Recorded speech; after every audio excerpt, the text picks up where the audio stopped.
Welcome to the Capitalist Sage podcast. We're here to bring you advice and tips from seasoned pros and experts to help you improve your business. I'm Carl Barham with Transworld Business Advisors, and my co-host is Rico Figliolini with Mighty Rockets Digital Marketing and the publisher of the Peachtree magazine. How you doing today, Rico? Great, thank you. Great to be here. This is going to be a good show, so I'm looking forward to it. Absolutely. Why don't we start off by introducing our sponsor for today? Sure. This episode of The Capitalist Sage is being sponsored by Peachtree magazine, which also sponsors a family of podcasts, including Peachtree Life. And you should check out also Prime Lunchtime with the City Manager. So all good stuff, and great to have these opportunities to do these shows. Well, today it is my pleasure to introduce our guest, Commissioner Mark Butler. He is the Georgia Commissioner of Labor.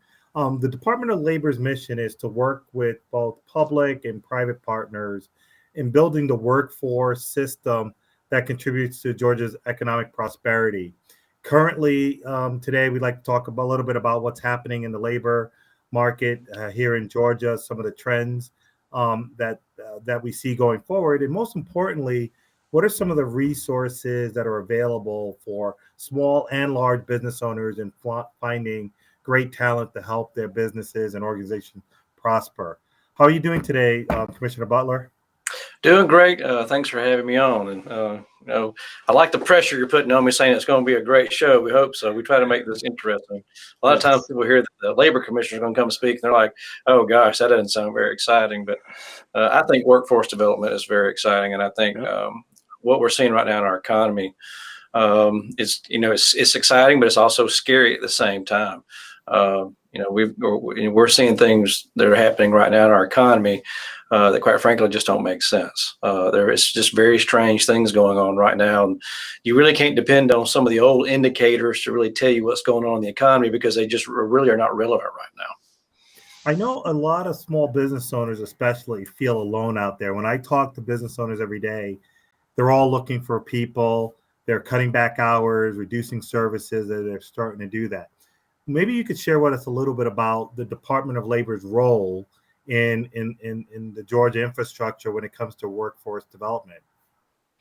Right. Well, right now, the department has been in a kind of a mode of transition because, until about 6 or 7 months ago, we were tasked by the federal government to roll out a bunch of new unemployment programs because of the pandemic. And so we basically had to go all hands on deck approach and shifted a lot of our personnel that used to work in employment services and business services. They had to come over to the unemployment side of the house because it was almost impossible to hire during the pandemic and add new people. So we had to use our own people that were doing different jobs. And so we're in a transition right now, putting those people back to work because, one thing that we're seeing right now, even though we're seeing jobs come back fairly quickly and also seeing employment right now, I think employment is within about 20,000 jobs statewide of being back to where it was before the pandemic. However, the number of individuals in the workforce is down greater than that. Now, I throw a lot of terms out there, and I want to, say something for the people that are listening. Workforce. When you hear me say workforce, that's everybody who is working or actively seeking work. Okay, you may not be working, but you're wanting to work. And then you have employment. Obviously, that's self-explanatory. Those folks are actually working. And when I talk about jobs, I'm not necessarily talking about people working. I'm talking about total number of jobs. These could be also open jobs that haven't been filled, and that's really where the big emphasis is right now. As everybody who's listening to this, probably knows. And almost anybody that I've ever talked to that's been around for, more than say, 40 years can tell you that, they've never seen anything quite like this. I've talked to veterans who've been here, almost 30 years, and they said they've never seen the amount of job openings that we have right now that are going unfilled. And there's a lot of things that, have contributed to that. One of the things that we were saying, probably 6 or 8 months ago that was going to be a factor. And now we're starting to see some studies come out to say this is a factor. A lot of individuals who are either right at retirement or maybe have been working past retirement age have decided to leave the workforce. The pandemic has kind of shifted the way somebody thinks about life and what they're doing, has changed their priorities. And that baby boom generation that we've been kind of wondering what's going to happen, when all these baby boomers retire, 'cause that's a big chunk of our workforce. What's going to happen? Well, you're finding out right now what's going to happen. And what's happening is we have a ton of jobs sitting out there that need to be filled. And you'll hear a lot of these reports come out from economists saying, job growth is slow. Job growth right now is not where you've got to be looking. Right now, you've got to be looking at getting more people in the workforce and filling those jobs. Because, if you're like me and you came from the private sector, you may want to hire 100 people right now, but if you can only manage 10, that's the only jobs that you've actually, you're filling. So you can't even get to the other 90 yet. And so one of the things, you're not going to see tremendous job growth until we can start filling the ones that we have. You can't create more until you fill the ones you have. But right now it's a real struggle just because you don't have the number of individuals who are out there looking. Matter of fact, we have actually fewer people unemployed right now than we had before the pandemic began. So a lot more people are working. We just broke our all-time record for unemployment rate this past month, down to 3.2%, which that's extraordinarily low, especially for a state our size and a population as big as what we have. And there's a very good chance we're probably going to end up breaking that record yet again, because the job market and the labor pool is just getting tighter and tighter. So if I could ask, if I understand correctly, the number of people available, and I'll say probably across the country, but say here in Georgia, that are available to fill jobs has decreased. And some of it is baby boomers retiring. Some of these people are making personal choices to not work because of childcare or whatever related issues. But we have a smaller pool of people to fill the job. The number of jobs have stayed at least relatively stable, or they're there. But right now, the challenge for employers is finding those people and matching them to the jobs that fit their skills. Right. I mean, if you take a look, the best estimates that, the U.S. Department of Labor, when they do their surveys, the best estimates they have for Georgia anyway, we're showing that right now we have probably about 40,000 fewer people in our workforce than we had, say, right before the pandemic started. So, February 2020. Now, I know it seems like that seems like forever ago, but go back and think about February 2020. We had already just set a new all-time low unemployment record back then, which we've already broken now. And we already had a very tight labor market then. Now, subtract 40,000 people out of that same pool. I mean, even in a state our size, that is a tremendous. And by the way, I think 40,000 is a low number. I think they're missing it. I think that when they go back and look at these numbers, I think that number is going to be far greater than that. Otherwise, you wouldn't see the issues we're having, because we weren't having this kind of issues. Like, think about all the restaurants right now that are not able to open their dining rooms, and they can only handle carry out and things like that. And then actually that kind of rolls over into all kind of small business. Doesn't matter what you're doing. And that has been contributing to our supply chain problems, which is also going to be contributing to inflation. Because right now, one of the side effects, which is good and bad, depending on what side of this equation you're on, and I say it's kind of a wash, because there is, such a tight labor pool, the first thing everybody thinks of is, okay, well, I got to raise my wages. If I raise up my pay scale, then I'll get those workers, right? And so they do that. Well, everybody else is having that same thought. And so they're raising theirs up too. And so then what you have is, okay, now we've got to pay for these auto pay raises, because I'm not just paying that new worker more, but everybody who's been here, a year, 2 years, 5 years, 10 years, I've got to push them up too, because that won't be fair. All right. So then, if you've ever run a business, 70 to 80% of your cost is going to be personnel in most cases. So now you go, okay, I got to pay for this. So what do? You push up the price of goods, you push up the price of service. I mean, we just had a report came out, this morning, where it showed that we just, set a monthly record for increased inflation. I think it hit like 6% this past month. That's just crazy. But if you've been, if you're like me, I do the grocery shopping. And I can go ahead and tell you, I have a very good memory for prices, because I'm a bargain shopper. I like to get the best deal. And I had my daughter with me the other day. She was visiting from New York, and she went to the grocery with me. I said, "You see that pack of bacon right there. I said, I can remember about a year and a half ago, that pack of bacon was $6. And here it is, $11.99, $12 basically. That's twice as much as I was getting for it. And I'm thinking, we're not buying that pack. I just can't see myself giving that kind of money for bacon, but I probably will. 'Cause I like bacon. But It's pretty good. But think about that. So let's say you're one of those individuals that got lucky, and all of a sudden, you were maybe in a $9.50 or $10 an hour job, and now you're making $15 an hour job, but your grocery bill has gone up 40%. Okay, so for sure, yeah. yeah, And so you didn't actually get a raise, did you? I mean, all your costs for childcare, for gas. I mean, look at gas. I mean, gas is up a lot from where it was this time a year ago. You got to get to work. And so all your costs have increased across the board. And so a lot of this stuff is going to be a wash. And so right now we're in that adjustment period. We've got to get used to, the new cost of things. And people say, well, this is only transitory. This is going to go, but no, it's not.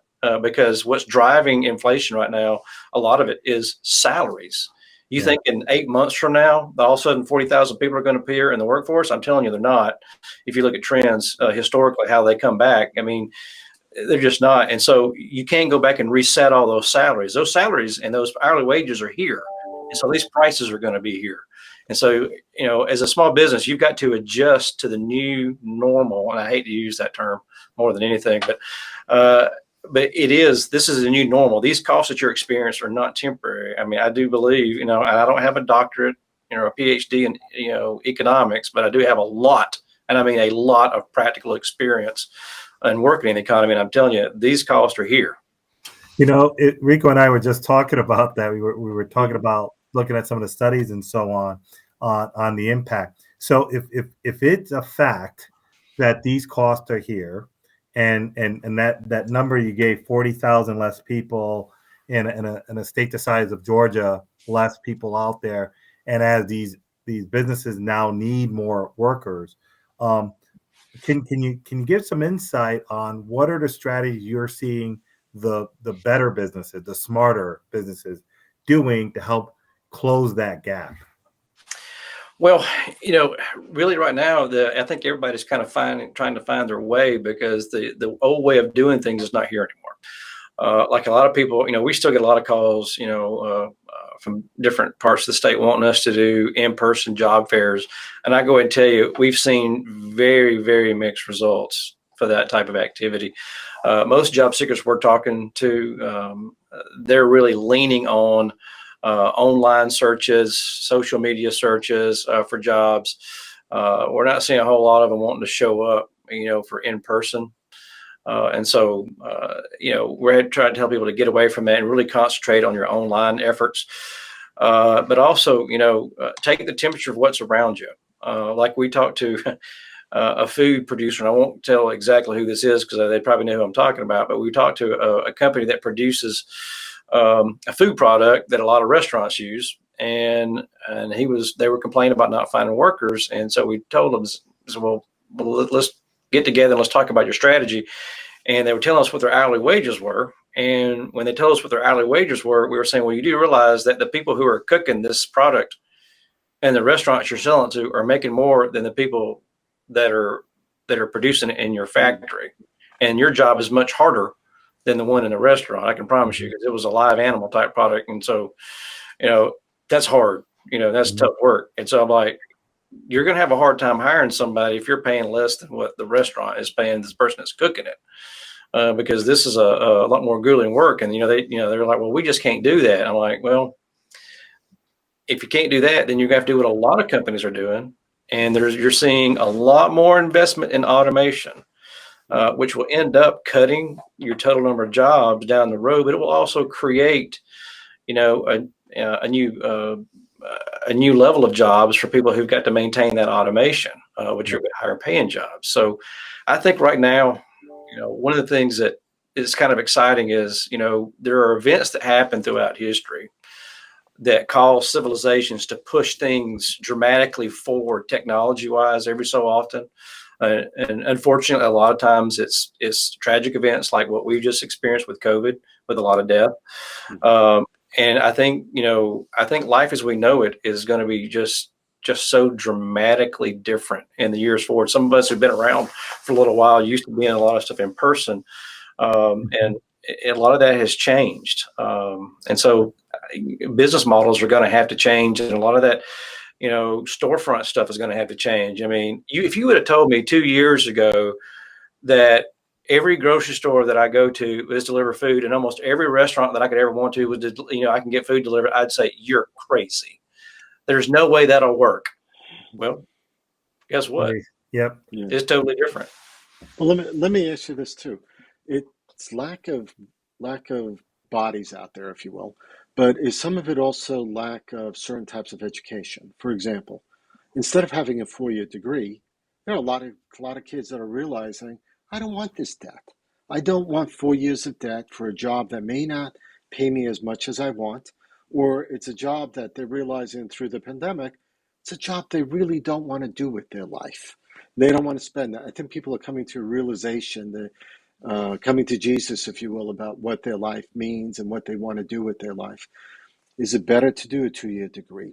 Is the HVAC industry needing people? I mean, I've seen sign-in bonuses in that industry, and there's not enough people certified to do that work to get there. So is some of it that? And can the state help there, or have they?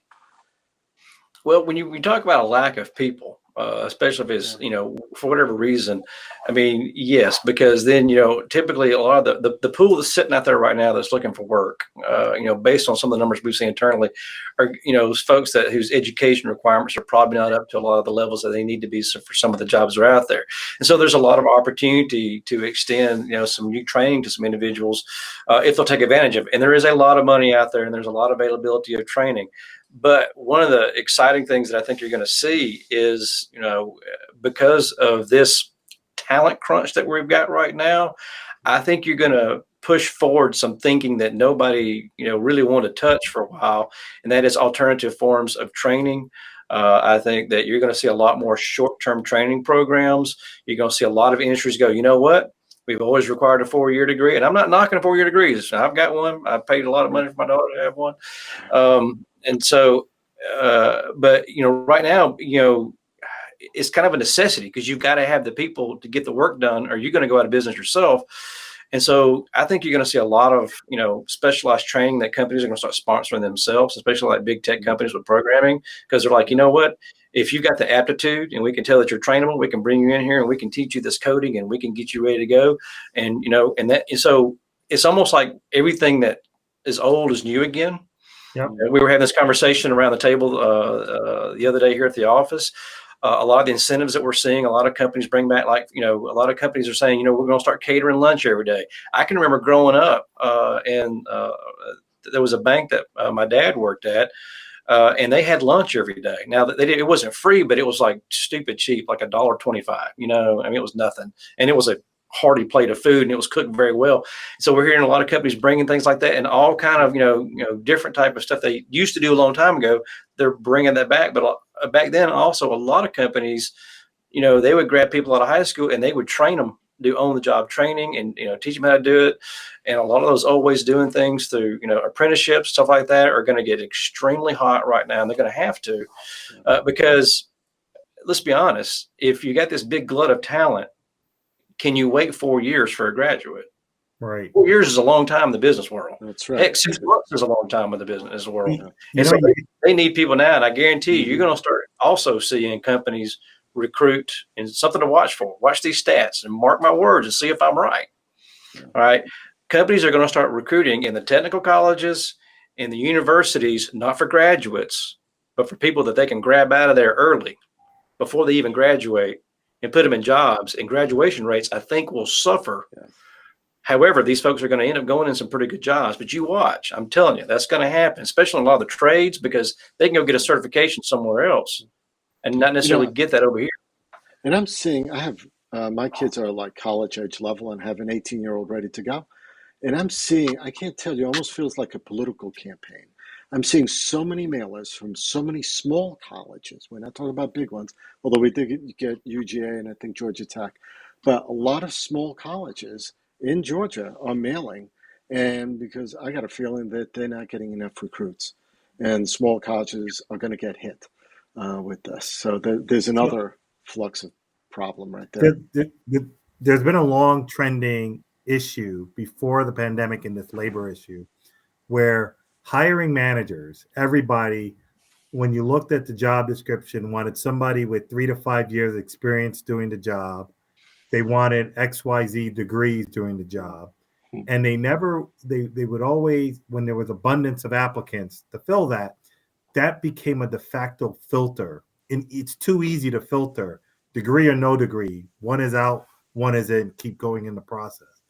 I think what's happening now, it's going to force employers, business owners to think differently about who they hire, transferable skills, and it'll put more emphasis on the ability to train somebody up. So big companies did that all the time. I remember a while ago, I worked for General Motors, and they had a humongous training program. You could come in at any position in the company. It could be hourly, it could be engineer, it could be finance, and you go through a program and they train you on it and progress you throughout your career. Well, they had the resources to do it, but I think they also had a need for talent and they had to build their own. Small business owners don't have that leverage. Are there things out there where people can work in collaboration to adjust their hiring practices, figure out which ones need degrees? If it's a lawyer, I assume you should have a law degree. But there are other roles that you may not need as much formal education, but it puts the onus on the employer to train people, take people with the right stuff and teach them how to do the job in the factory or on the floor, waiting services, etc. Well, I think when you approach the prospect of somebody coming in, I think showing them that you're going to be there for them with a career path. I think that's really important. A lot of people don't talk about that enough. It's not enough just to get that entry level worker, but a lot of times say, hey, look, you may come in here and you may start here, but what we want to do is we're going to train you. We're going to provide training for you here, and we're going to mentor you, and then one day you can kind of move up. Those types of things. I mean, of course, now when you talk about small businesses, my definition of small business is anything from one person to 500. Okay. And so, when you start getting into some of those larger ones, obviously they're going to have a little bit, more resources, and also because of the volume that they're hiring. I tell people, like, if you're not getting a certain type of training, you're not seeing it, go visit your local technical college, let them know what it is you're looking for. They may have some programs that they can tweak or modify, or I can tell you one of the big trends that they're really dipping their toe in right now is doing a lot of short, or I say not short term, but not that 2-year degree, but they're doing a lot more certificate programs that are a lot shorter training. And so, like, if you've got a certain demand, and let's say, for example, that and I hate, this is one thing where you got to do some cooperation. If you got some competitors out there who have some very similar needs, you really need to kind of come together on this and go to the technical college and go, hey, if you would, do some short-term training for X, Y, and Z, it could really help us, 4 or 5 companies out for this type of stuff. And so I think, we're really going to have to do a lot more short-term type training because of these immediate needs. I don't think you can wait years down the road.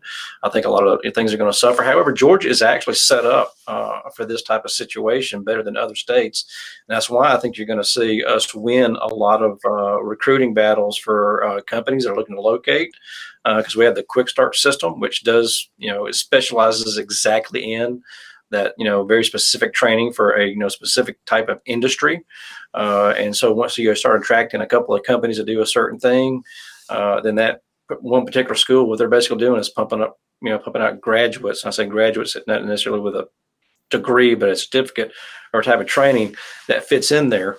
And so, I think we're well suited. There's some things in there, but small businesses, when you talk about their little mom and pops, 6, 10, 12, especially if you're doing some complicated type things. Unfortunately, some of the onus is going to be on yourself. However, keep in mind, there are, smaller colleges and universities that do have continuing ed programs. You could approach them to see what they've got, especially if you're talking about things like bookkeeping or different things like that. But, there are actually a lot of opportunities out there for training that can work with even smaller businesses, especially with your technical colleges, that a lot of people don't know about. And so I'd really strongly suggest, if you're, having certain types of needs, go talk to your local technical college. And they have specialists that can sit down and talk with you, see what kind of training they provide. And they can also provide you with a pipeline for talent for people who are coming into the technical college too. It's great recruiting grounds. We use them. I think you mentioned something there, and there might be a role for the local business groups, including chambers of commerce, to serve as a focal point for groups of businesses. So if there's a need around restaurants, approaching the technical colleges as a group around what specific skills and as a talent pipeline. I know it doesn't happen naturally, and everyone's got a lot on their plate, but I think the need is starting to increase enough where the pressure will be. We need to find more innovative ways to fill that talent gap. Well, I mean, you actually, when you mentioned that about the restaurants and you talking about technical colleges, a lot of people don't know this, but a lot of technical colleges have very good culinary programs. Mm-hmm. I know this because I've eaten a lot of the food that they've done in some of these places, and they do a great job. And so, a lot of restaurants, they don't know that, in some cases, and because we've talked to some restaurants and say, hey, you talk to technical college, they have a culinary program. You see, you can't find this and find that, right down the road, they're training them right here. So making those connections a lot of times makes a big difference. Absolutely. I want to reintroduce Mark Butler, the Georgia Commissioner of Labor, and start to talk a little bit about some of the resources. I explored your website and looked at some of the resources that are available for people looking for jobs and for employers. Can you talk a little bit about the resources available for job seekers and people looking to fill positions? Well, probably the biggest resource we have is our Employ Georgia website. It's a job board. It works for both the employer and the job seeker. If you've got some, you post your jobs on there, you can push out, your job listing to job seekers. And if they're interested, they can hit you back and you can kind of start your recruitment at that point. So make sure you're using that. It's a free service. It also provides us with a lot of very good data. We also, for certain types of recruitments, we have business service recruiters around the state that actually work with a lot of companies to do very specific recruitments. We have a lot of those going on right now. And quite frankly, that resource is probably stretched extraordinarily thin right now. And of course, we're hiring too here at the Department of Labor. Of course, it's harder. Imagine, as the private sector is hard to compete for this, folks out there. It's much harder for the state to do it. But, so we have a lot of recruitings and things like that going on too. But we don't do just that. There's a lot of other resources on our website if you'll just take a look. For example, if you don't have an employee handbook, I strongly suggest you have one. We have basically a boilerplate language one that's sitting on there that you can download and that you can, make changes to it to fit your business. Make sure you have one while it's hiring. It's a different world out there. But the main thing is on the recruiting. Take a look at the recruiting section on our website, especially with Employ Georgia. That's where most people are actually looking right now. It's one of the hot places where people are looking for jobs. Use it. It's free. That is a great resource that's available, and people may not realize that it's free. There's so many people out there that there are paid services for that, but there are some free services like that. And I want to highlight the handbook that you mentioned really quickly. Now is the time, if you think about it, when you're in a crunch, when labor markets are tight, to reinvest in your system, your employment system, which includes handbook. A lot of business owners don't take the time to develop handbook because they don't know how. They don't think that they need it. But when they run into challenges and trouble, some of the things that are in employee handbook can help them there. They may not realize there is another resource out there available. You could download one. You can whether try to complete one yourself or even engaging in professionals to help you fine tune the handbook to your particular industry and or business. But those are great resources that are available. What do you see happening in 2022 now as people are making plans? And I'll break it out the service sector and others. What should business owners be factoring in as they're making their business plans for 2022? Well, I hate to say it this way, but you could probably expect more of the same. Because, we actually ran some numbers and looked at some past trends coming out of recessions, which obviously this is different than a recession.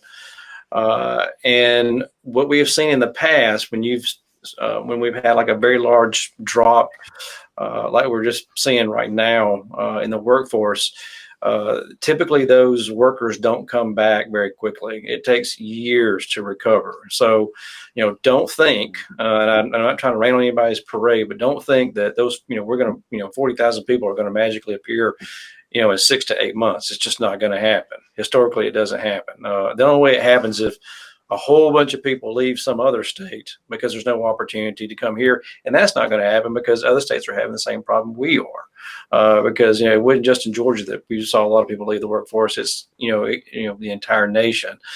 So you need to be making plans now. You need to adjust now for the fact that, this is not going to end anytime soon.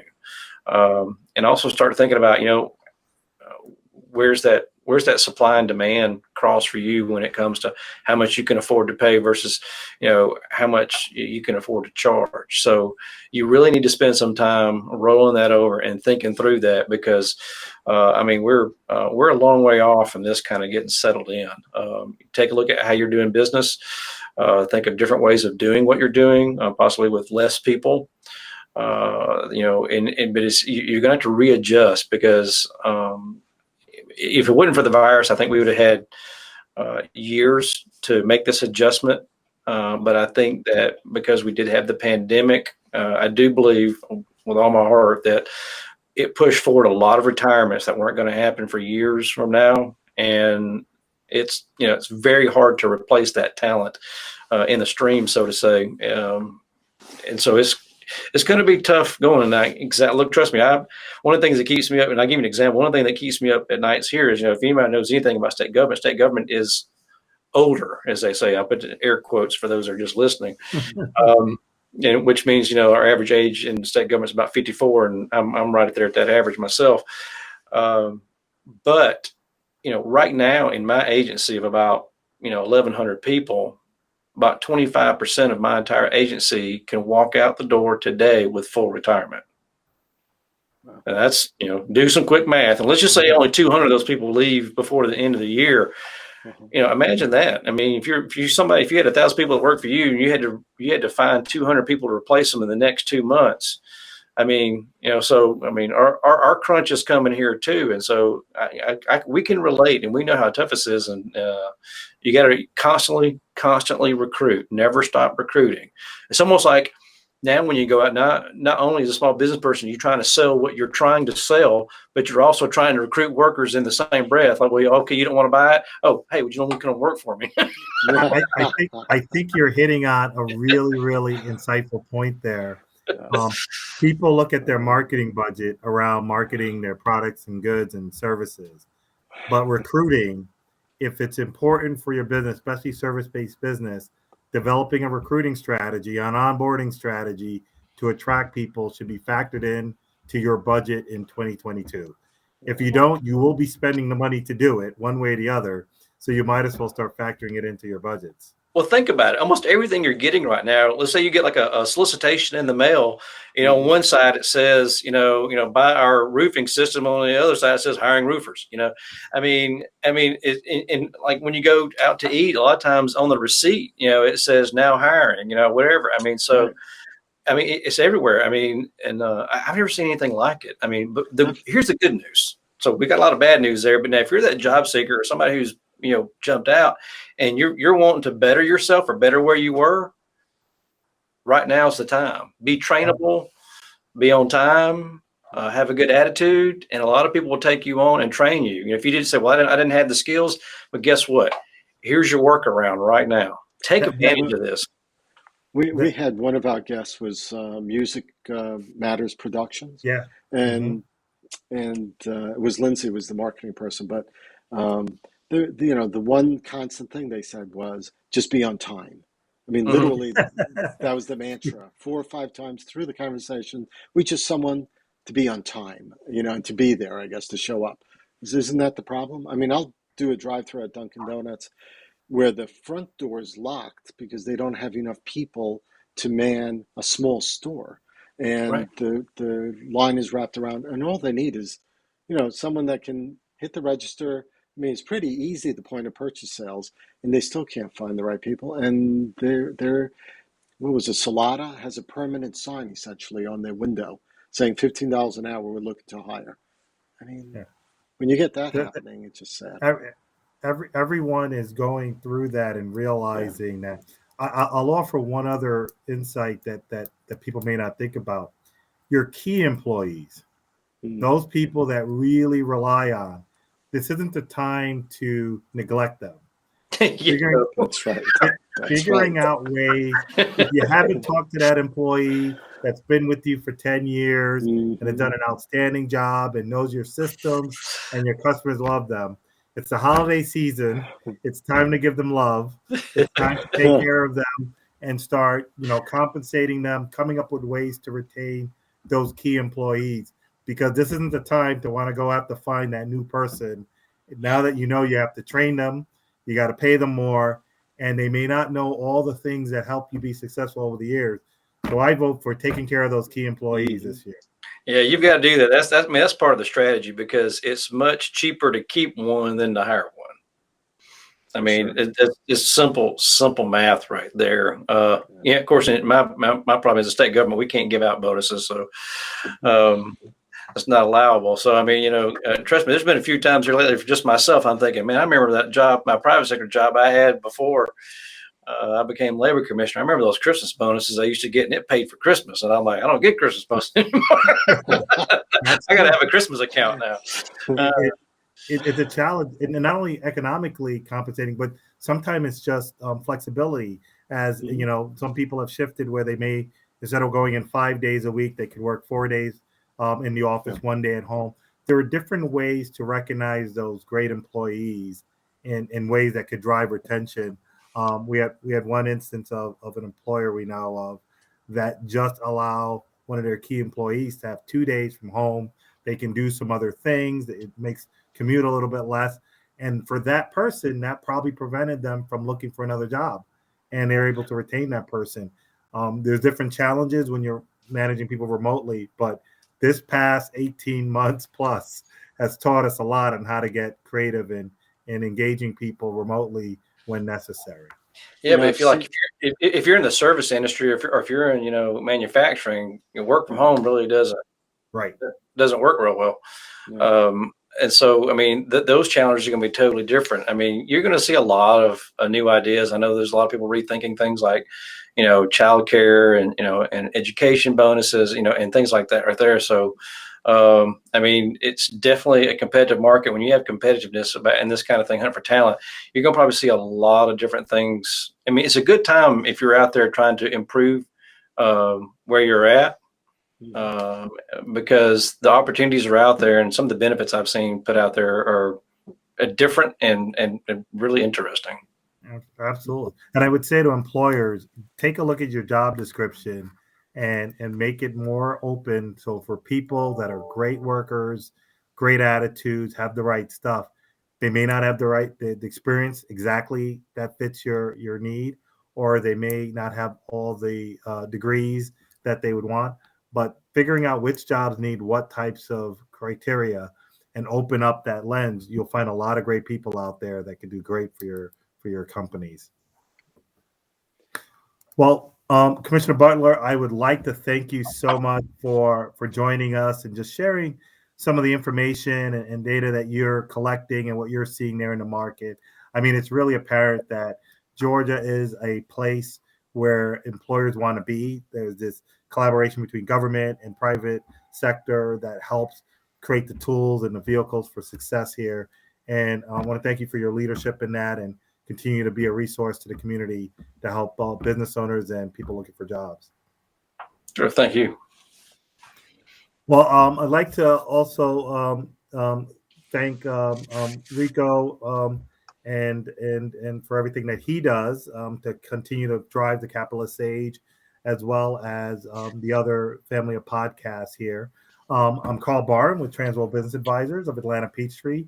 Our business, we work with small business owners, helping them with how to improve their business, grow their business, and when they're ready, exit their business. You can contact and schedule a consultation with any one of our business advisors. And yes, we are one of the many companies that are also looking for people that want to do something different with their life. And we do have a training programs to help bring people on that want to help be business advisors for small businesses. You can reach us at website at www.tworld.com/Atlanta Peachtree. We help people with finding businesses to buy, selling businesses, and consulting people on how to franchise their business when they're ready. Rico, why don't you tell us a little bit about what you've got going on? Sure. We're working on the next issue of Peachtree Corners Magazine, the December-January issue. It's going to be packed with a lot of things. We're mainly talking about the holidays and how people are celebrating in a diverse way, as well as home-based businesses that are creating product and selling them on Etsy and online and at festivals. So there's a lot of things, a lot of feature stories in there about people and businesses. So check that out when it comes out at the beginning of December. You can go to livinginpeachtreecorners.com to find out more about the magazine and what's going on in the city, or go to thecapitalistsage.com to find out more podcasts from this series of podcasts and see what other business people and people of subject expert matters are saying that you might be able to use. And if you're looking for someone to do social media marketing, content, videography, or photography, check out mightyrockets.com. That's my company. And you can always find me on LinkedIn, Rico Figliolini. That's Figliolini. There aren't that many of us on LinkedIn. Check that out and connect with me, and look forward to seeing you all there. But great show, Commissioner Butler. Appreciate you being here with us. Thanks for having me. Thank you so much. And please do visit the Georgia Department of Labor website if you're a job seeker, explore some of the resources available there. And there's a lot of great data there. If you want to see what's happening in the job market locally, please do reach out and explore some of the great information to share on the website. Thank you, everybody, for joining the Capitalist Sage today. And we'll continue to bring you great guests having discussion about business and how it impacts your business right here in the community. Thank you very much.